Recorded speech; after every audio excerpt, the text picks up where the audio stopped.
दर बदर घूमता हूँ यारों, पर आवारा नहीं हूँ मैं। मारा हुआ हूँ हालातों का, पर गवारा नहीं हूँ मैं। बिखरा हुआ देख कर हंस मत ए मेरे दोस्त, क्योंकि गिर के भी संभल जाऊँगा, अभी हारा हुआ नहीं हूँ मैं। दोस्तों नमस्कार, मैं राकेश कुशवाहा गोट फार्म बगुरा राव सोनभद्र उत्तर प्रदेश से। दोस्तों आज के वीडियो में हम लोग बात करेंगे कि बकरियों में ट्राइकोस्ट्रोगाइलोसिस और ईसोफैगोस्टोमियेसिस दो रोग के बारे में हम लोग बात करेंगे। तो दोस्तों यह रोग दोनों सामान्य ही हैं, लेकिन इसके विषय में हर किसान को जानना बेहद ज़रूरी है, क्योंकि बकरी पालन में जानकारी ही बचाव है। जो जान गया वो एक जंग है, जंग जीत जाएगा, और जो नहीं जाना वो जो है उसको परेशानियों का सामना करना पड़ता है। तो यह ज़रूरी है कि बकरियों में कौन सा रोग किस महीने में कैसे होता है, क्यों होता है, इससे हम कैसे बच सकें और इसकी दवा क्या है, और बकरियों को कैसे रखें, क्या खिलाएं, यह जानना बकरी पालन में बेहद ज़रूरी है। तो दोस्तों हम लोग बात करेंगे पहले ट्राइकोस्ट्रोगाइलोसिस। तो दोस्तों यह रोग बकरी की आंत तथा पेट में पाए जाने एक लघु आकार के गोल कृमि के कारण होता है, जो ट्राइकोस्ट्रोगाइलोसिस के नाम से जाना जाता है। दोस्तों इस परजीवी की कई प्रचलित प्रजातियां बकरियों में पाई जाती हैं, जो उसे हानि पहुंचाती हैं।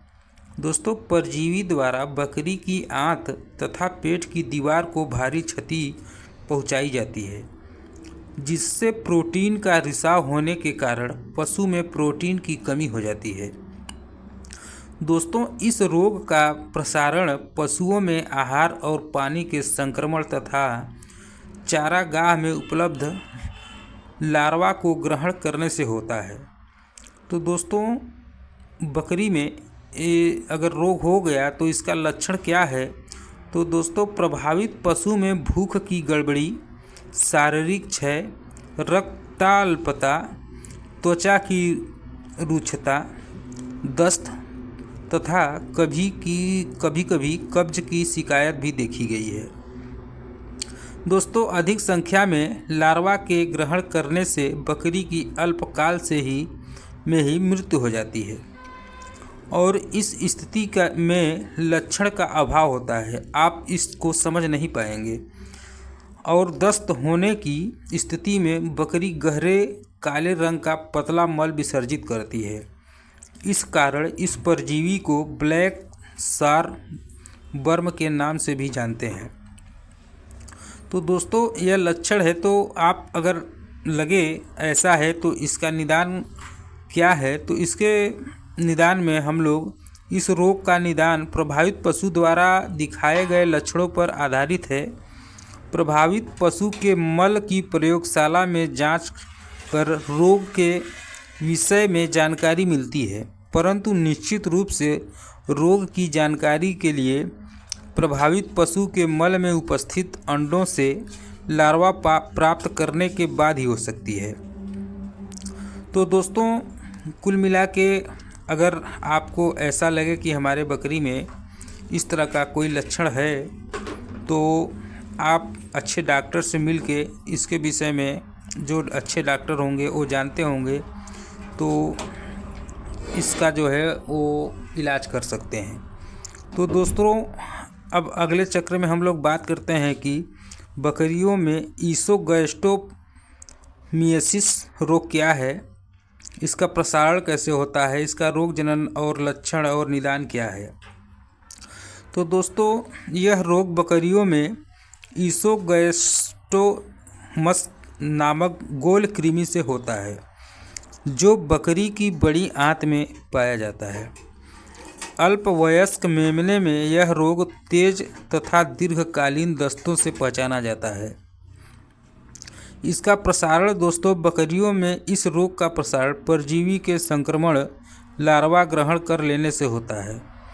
संक्रामक लार्वा मल से विसर्जित अंडों के विकास के बाद उत्पन्न होते हैं।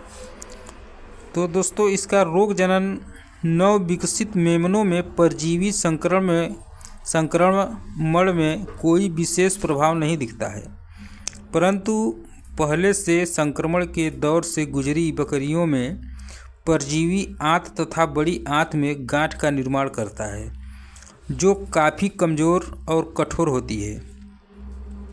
इस गांठों में मवाद जैसा क्रीम के रंग वाला पदार्थ होता है। अधिक गांठों के कारण आंत की पोषक तत्वों के ग्रहण करने की क्षमता प्रभावित होती है और दोस्तों प्रभावित बकरी पोषक तत्वों से वंचित रहती है। यद्यपि परजीवी रक्त नहीं चूसता है और आंत की दीवार लालिमा युक्त दिखाई पड़ती है। पोषण से प्रभावित बकरी शारीरिक क्षय का शिकार होती है। अगर इस प्रकार का समस्या जो है, इसका लक्षण क्या है, तो दोस्तों मेमनों में प्रथम लक्षण तेज दस्त के रूप में प्रकट होता है। कालांतर में बकरी शक्ति के क्षीण हो जाने से मौत की शिकार हो सकती है। प्रभावित बकरी गहरे हरे रंग का मल विसर्जित करती है, जिसमें म्यूकस चिकनापन की मात्रा अधिक होती है। लंबे संक्रमण में कब्ज की शिकायत भी बकरियों में मिल सकती है। प्रभावित बकरियों में क्रमिक क्षय और कमजोरी देखने को मिलती है। तो दोस्तों उनकी त्वचा शुष्क और रोम छितरे दिखाई देते हैं। उसका वजन कम हो जाता है और मांसपेशियां कमज़ोर हो जाती हैं। तो दोस्तों इसका निदान बस यही है कि रोग का निदान लक्षणों और प्रयोगशाला में मल की जांच के द्वारा ही किया जा सकता है। तो दोस्तों अगर ऐसी कोई समस्या है तो आपके ज़िले या आपके शहर में अगर कोई लैब है तो आप उनके मल को आप ले जाके वहाँ पे चेक करा सकते हैं, या फिर आप उतना अनुभवी हैं कि आप स्वयं जो है उसको समझ सकें, देख के समझ सकें, तो ठीक है। या फिर आप अच्छे डॉक्टर द्वारा जो है मिल के इस तरह की कोई समस्या है तो आप उसका निदान करें। दोस्तों आप बकरी पालन में कई तरह की समस्याएं उत्पन्न होती हैं, तो आपको एक अच्छा जो है अनुभवी किसान बनना पड़ेगा और बकरियों के हर रोग का पहचान आपको स्वयं करना होगा। अगर आपके सोच से बाहर होता है तो आप डॉक्टर को बुला के जो है उस रोग के विषय में, या फिर अच्छे बकरी पालक से आप संपर्क में होके उस रोग का निदान पा सकते हैं। तो दोस्तों आप अगर हमारे YouTube channel KGF traders UP 64 पर नए हैं तो प्लीज़ हमारे चैनल को लाइक और सब्सक्राइब करें। आप अगर हमारे फेसबुक अकाउंट राकेश कुशवाहा पर यह वीडियो देख रहे हैं तो हमारे अकाउंट को फॉलो ज़रूर करें।